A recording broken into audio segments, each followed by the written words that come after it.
Norm has the best joke. I'm going to tell you the joke is that great. It's the best joke. Is he still doing it? No. I got a new neighbor. I see the neighbor, and I said, hey, neighbor, what do you do for a living? And the neighbor says, Norm, I'm a professor of logic down at the University of Science. And Norm says, what's that? He goes, well, Norm, it's hard for me to explain. It's easier to me to just show you what I do. Norm, do you have a doghouse? And Norm goes, I do.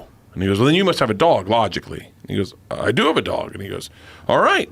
And if you have a dog, logically, I can assume you must have a child. Do you have a child, Norm? And he goes, I do have a child.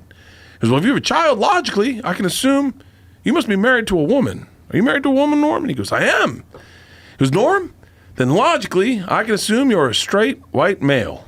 And Norm goes, wow, that's amazing. So the next day, Norm's down on a bus stop having a cigarette, sees another one of his neighbors. The neighbor says, Norm, did you meet the new neighbor? He goes, yeah, I did. He goes, what's he do for a living? He goes, he's a professor of logic down at the University of Science. He goes, what is that? And he goes, well, it's hard for me to explain, but it's much easier for me to show. Guy goes, yeah. And he goes, yeah. And Norm goes, hey, do you have a doghouse? He goes, no. And he goes, well, then you must be a